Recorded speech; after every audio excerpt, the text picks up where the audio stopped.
More than half of the world today has high cholesterol. What this means is that every other person that you see walking down the street is at risk for some sort of heart disease. The average person doesn't even know how their cholesterol stands because you can't see high cholesterol. However, the stats stand for themselves when it comes to your cholesterol. You need to understand it in order to be able to deal with it. Once you get past the code, it is very easy to understand. There are actually 5 different ways that you can use in order to get a complete reading on your own cholesterol levels, and they are total cholesterol levels, HDL, LDL, total HDL ratio, LDL, HDL ratio. These measurements are actually written down to be what is desirable and what is not desirable. Measurement units for checking your cholesterol are conducted as milligrams per deciliter. It is extremely confusing if you try to look at these separately. You can talk to your doctor if you really want to understand your cholesterol levels and what, if anything, you need to do about them or how to maintain them properly.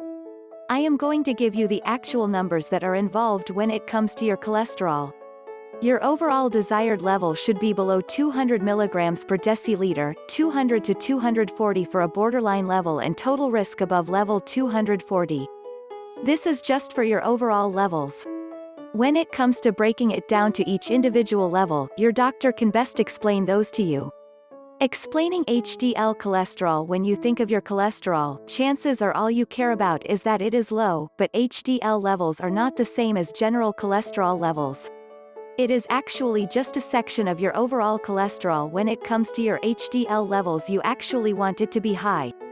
HDL is not the same as cholesterol in any way. In fact, your HDL levels are high-density lipoproteins. We need lots of these. Their role in our body is to carry cholesterol away from the body as soon as LDL has brought it. There are several different ways that you will want to achieve this. On the list are the excessive smoking, alcohol, body weight, exercise, and medications. Let's look at the actual numbers on this.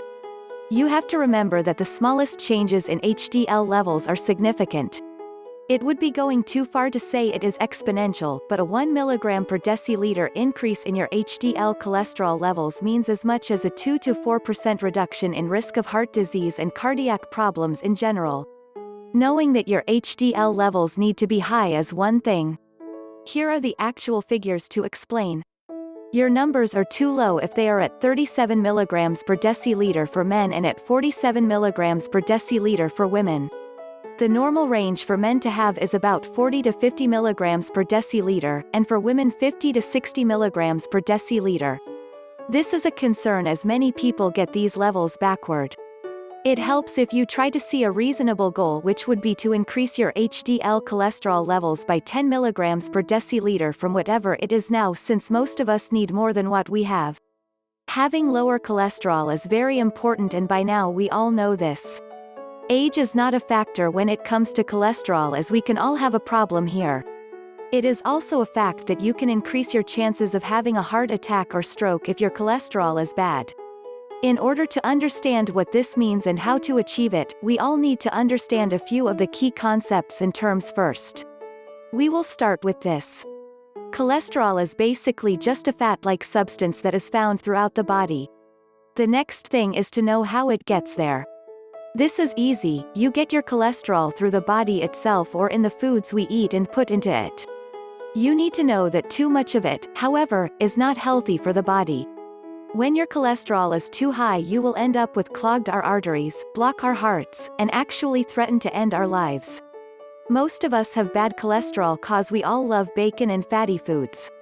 There are 2 kinds of cholesterol that we have, which may be confusing at first.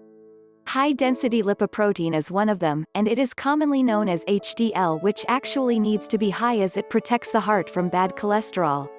Low-density lipoproteins, or LDL, and are sometimes called the bad cholesterol because it can clog arteries and kill us, is the other. We have both kinds of cholesterol in our bodies, and we need both.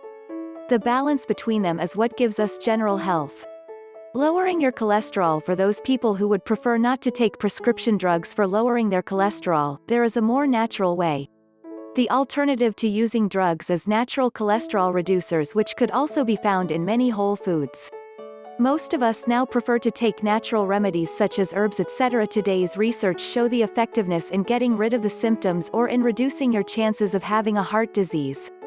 Natural cholesterol reducers are substances that help to lower cholesterol without having to have people tamper with it first. This means that they were not created with the use of chemicals or pesticides. If you are wondering what such things can be construed as natural, I will tell you. Garlic is considered a natural reducer because it acts as an inhibitor.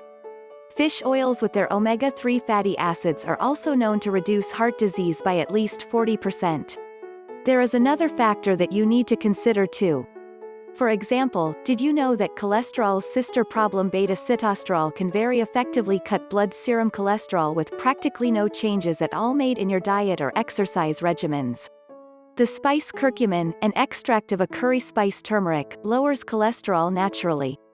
However, golgol gum resin, which is from the myrrh tree, reduces high cholesterol levels as well as it helps you with weight problems.